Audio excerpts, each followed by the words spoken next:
Ethiopian Educational Information and Communication Technology presents Educational Satellite Television Programs.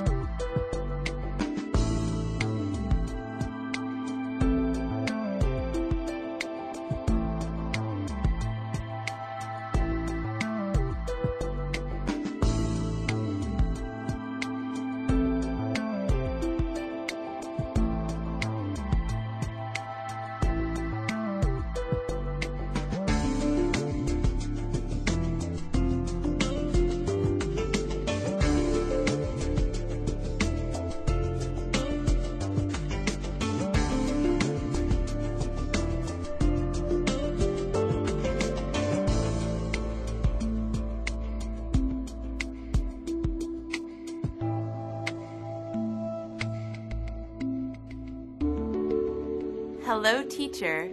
Hello, students. Welcome to today's lesson on the kingdom Protista.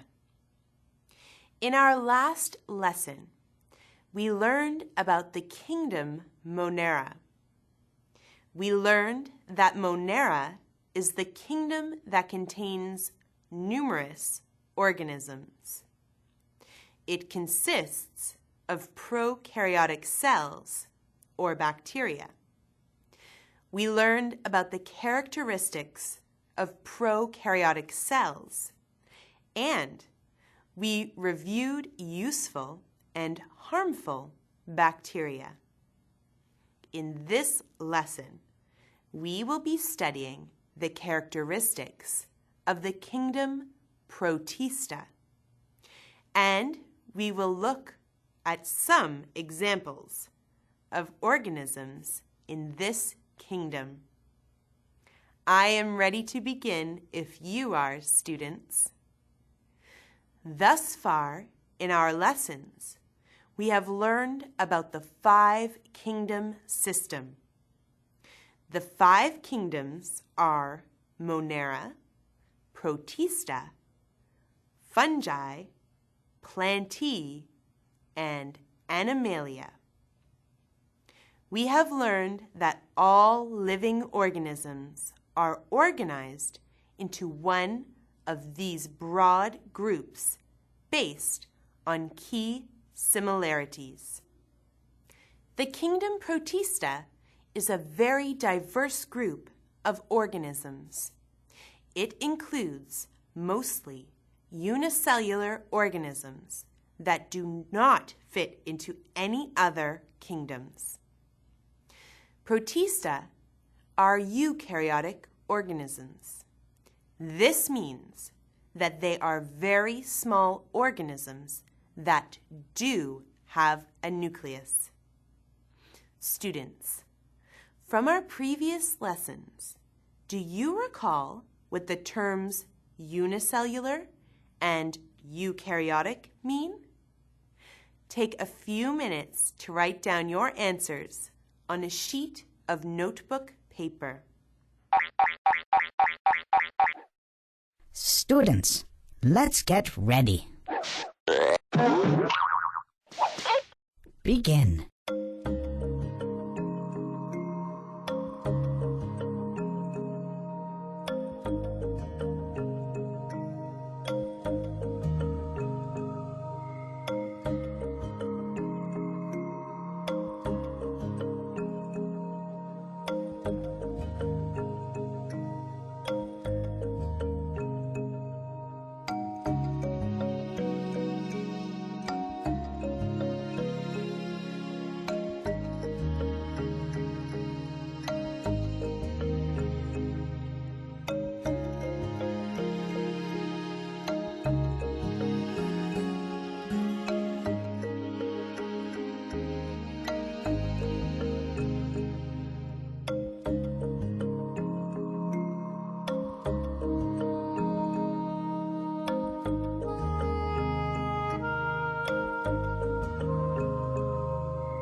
Time's up. Let's get back to our lesson. Hello again, everyone. I hope you were able to remember what we learned from our past lessons. Unicellular denotes a single organism that consists of only one cell. When a cell is eukaryotic, it means it has a nucleus. If your definitions are the same as this, then you are correct. Great work, students. There are 5 main characteristics that are important to know when discussing Protista. The first being that they have a nucleus and are mainly unicellular. However, there are some, such as algae, which are multicellular. Protista also can be heterotrophic or autotrophic. This means that they rely on other organisms to provide their food for them, or they can also make their own food through the process of photosynthesis, respectively. Most Protista live in water, though some can live in moist soil or even in the human body. The last characteristic to note is that the Protista is any eukaryotic organism that is not a plant, animal, or fungus. Students, let us watch a short video clip explaining these characteristics further and showing some footage of Protista. Of all the kingdoms of life, Kingdom Protista is perhaps one of the most diverse and interesting. Kingdom Protista spans from single-celled organisms with various means of locomotion and obtaining energy to huge kelp, hundreds of feet in length, that create expansive underwater forests that are home to a wide variety of marine life. But what do these diverse forms of life have in common? First, the cells of all protists have a nucleus and other complex organelles, unlike the prokaryotes of the domains archaea and bacteria, which have neither nuclei or complex organelles. Secondly, all the members of Kingdom Protista have one or more characteristics that prevent them from being classified in kingdoms fungi, animalia, or plantae. For example, though there are protists that bear a striking resemblance to fungi, molecular analysis reveals that the cell walls of these protists are made up of cellulose, not the chitin found in all fungi. Another example is that, though a form of green algae now classified in Kingdom Protista is believed to have given rise to the members of Kingdom Plantae, the method of reproduction nevertheless differs significantly between algae and plants. Finally, though there are animal-like protists which are believed to have given rise to all the larger organisms found in Kingdom Animalia, these single-celled protists aren't classified as animals simply because, by definition, animals are multicellular. Welcome back, students. I hope the video helped you to understand the Protista. As a review, can you please write the 5 characteristics of a Protista that we discussed? Please write your answer on a sheet of notebook paper. Students, let's get ready. Begin.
Time's up. Let's get back to our lesson. Hello again, students. I am sure you were able to recall the characteristics. If you wrote down that Protista are eukaryotic, or they have a nucleus, are mostly unicellular, can be both heterotrophic and autotrophic, mostly live in water, and are organisms that are neither plant, animal, or fungus, then you answered correctly. Well done, students. Protista are classified by how they obtain nutrition and how they move. They can be complex and quite diverse in their shapes. Some Protista have flagella and cilia on the outside to assist with movement. Protista can be plant-like organisms, also referred to as algae. These organisms are autotrophic, meaning they make their own food and they have the ability to move around. Protista can also be animal-like organisms, which can be referred to as protozoa. These organisms are heterotrophic, meaning they rely on other organisms for their food. Some animals, like protists, are unable to move. As we have learned, Protista mainly live in water. They make up most of the plankton found in oceans and are actually the basis of the food supply for all the living organisms in the sea. Dinoflagellates are a type of Protista that produce a greenish light in the sea and ocean.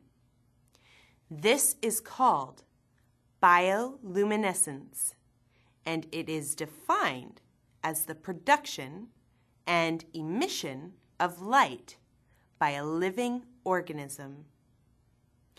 Like bacteria or other basic organisms, we know that Protista can also be both useful and harmful.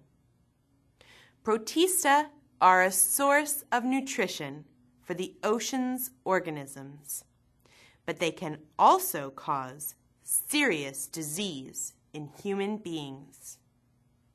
Some examples of harmful Protista include Plasmodia, that cause malaria, and Entamoeba histolytica, that causes amoebic dysentery. For our final activity, students, please write down the 2 factors that determine how Protista are classified. Students, let's get ready. Begin.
Time's up.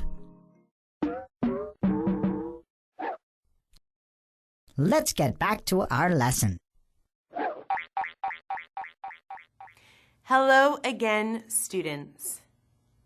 If you answered that Protista are classified by how they obtain nutrition and how they move, then you are correct.